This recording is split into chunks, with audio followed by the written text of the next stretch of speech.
My first job, golly. Well, my first job wasn't public work, but my first public job was at a little grocery store chain called Food Line. And if you live in the South, you know Food Line well. If you don't live down here, you've probably never heard tell of it. But we had a little grocery store there at the corner and built in this nice big shopping center right across from an area called Bermuda Run.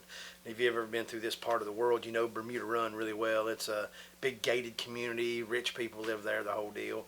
At least that's what we thought when we were all kids anyway. My dad used to always say that the gate was up around Bermuda Run to keep the criminals in instead of keep the criminals out. Maybe that's true, maybe not. But anyway, my dad comes in my room one day, and I had a Cool Whip bowl sitting on top of a speaker. And this is back in the days when we had big giant stereos. And at the time, I was buying, selling, trading, hustling go-karts, four-wheelers, dirt bikes. Three-wheelers were popular back then, weed eaters, whatever. I was detailing cars. I would get up hay. My grandfather had a warehouse about 30 miles away, and we helped do a remodel one summer, and I kept most of the money from that. But nonetheless, wasn't a broke kid.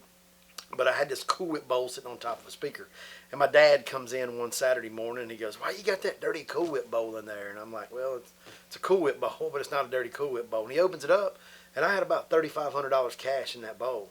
And my dad's eyes got real big, and I believe my dad may have been between jobs at the time. He's had a bunch of jobs, and he didn't like that. He didn't like it at all that I had $3,500 cash there, and I didn't have a job. So my dad takes my money, and he comes back in my bedroom about 10, 15 minutes later, tells me to get dressed. We're going to get a job.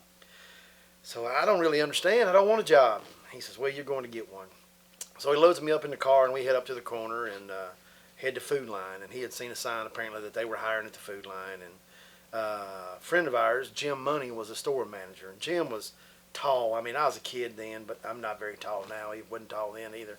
Jim looked like he was 7 foot tall. And I think Jim was probably 6'2", 6'3", but he was a little old skinny thing, man. Kind of looked like something off the Addams family. Very gentlemanly, very professional, but a little scary looking, you know. And I went to school with his daughter, and she was a real nice girl, so I was like, how bad can it be? Well, they started at $2.35 an hour. And because Dad knew Jim, I got to start at $2.40 an hour. So now, I've got to be there every day after school. I had to be there by, I think, 3:30 or 4 o'clock, and had to work until 9:30 or 10 o'clock because we bagged groceries and we stocked and blocked shelves and mopped floors and took out trash and, all the things that have to go on at the grocery store. So I was diligently trying my best to get fired. I didn't want to be there. I didn't want to work at the Food Line. Man, I wasn't able to see my girlfriend. Man, my dad had taken my cash. I didn't have any spending money. I didn't have time to go clean up cars. I wasn't able to hustle four-wheelers and ATVs and dirt bikes and stuff. And, man, I didn't like this deal. I didn't like this deal at all. I was going broke. So one Saturday morning, we'd had a bad storm. And this little lady came in, and she was wearing a red pantsuit. And I only know what a pantsuit is now, because I've worked in clothing for a long time, and I'm 50 plus years old, and a lot of these nice little old ladies wear pantsuits. But she had on little red trousers and this little red shirt with a white top, and had her hair all fixed up, and man, I mean, she was looking to the nines, and I don't know, she was probably mid-70s, late 70s. She came in and she said, "There's a dead something in your parking lot." And Mr. Money looked at me and he said, "Brad, would you go out there and get that thing out of the parking lot, whatever it is?" "Yes, sir, I will." So we went over to the deli, and I got a big old mop bucket. And we had these tongs, these long tongs for cleaning the mop heads. And I grabbed them tongs and that mop bucket, and I rolled out there. Well, by the time I got out there, there was a crowd. There were 15, 20 people standing around this ball of wet fur, or whatever this dead animal was. And you really couldn't make out what it was because it was kind of rolled and tucked under. You couldn't see its face or its hands, arms, feet, paws, nothing. You couldn't really tell what it was. And it was definitely wet, and it was definitely not moving. It wasn't breathing. I sat there and watched it for a minute or two.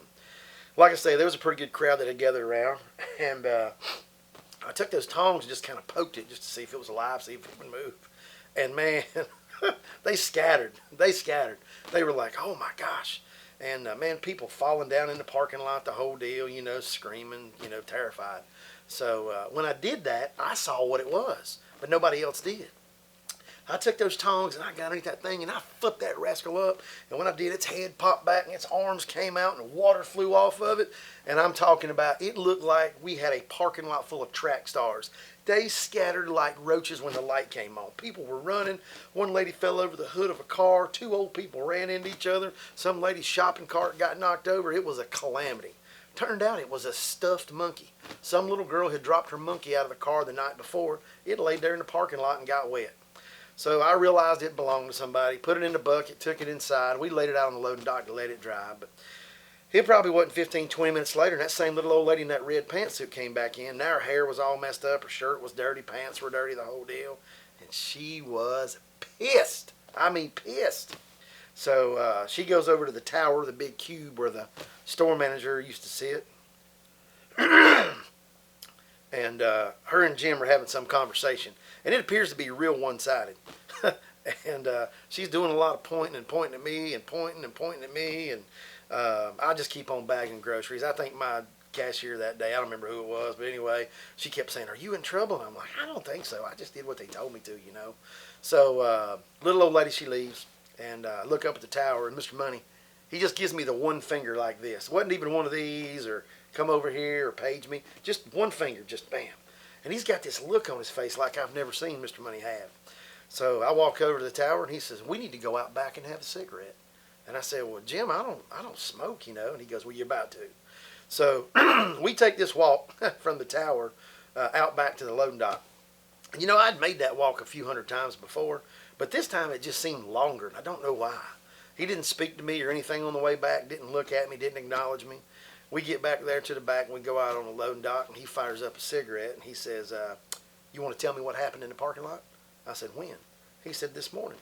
I said, "Oh, you sent me out there to get that stuffed animal out of the parking lot." And they thought it was a dead animal, just old monkey, you know, and I got him, put him in the bucket, and I said, "That's it, laying right there on the dock. We're going to dry it out." And I said, I believe that belongs to somebody. And he said, "Okay." He said, "Did you throw that monkey on that lady?" I said, "Did I throw the monkey?" He said, "Yeah." "Did you throw that monkey on anybody?" I said, "Absolutely not." I said, "I flipped that monkey up, and its head came back, and a little water might have splashed on the people that were standing close, but I told them multiple times to get back, you know." And he says, "Well, the little lady, her husband's a big shot attorney there in town, and she says she's going to sue Food Line for $5 million if I don't fire you." And I said, "Okay, well, what are we going to do?" And he says, "Well, I don't want to get sued for $5 million, so I got to fire you." Man, I lit up, leaned over there, hugged him around the midsection. "Thank you, thank you, thank you. I can't believe this." He looked at me and he goes, "Well, what is wrong with you?" And I says, "Well, man, I've been trying to get fired since the day that I came in. You know, we've been having the new bag boys go over at the end of the night and shake up the old salad dressing. We've had them rotating pickles. We've had them rearranging chips, turning bags over to make the crumbs go to the top, all kinds of stupid stuff." I said, "Just hoping to get caught." He goes, "Well, why do you want to get fired?" So I explained to him what I had been doing with the buying, selling, trading, detailing, and how much money I made. And he said, "You go back to doing what you do good, and I'll take care of your dad." Now, I don't know if he ever called Dad or not, but that was my first public job. It didn't end very well, and I don't think I was ever really cut out for public work. And that was just kind of the beginning of the end. But for everybody always wanted to know, man, what was your first real job? That was it. Food Line Grocery Store, Bermuda Quay, Addams, North Carolina.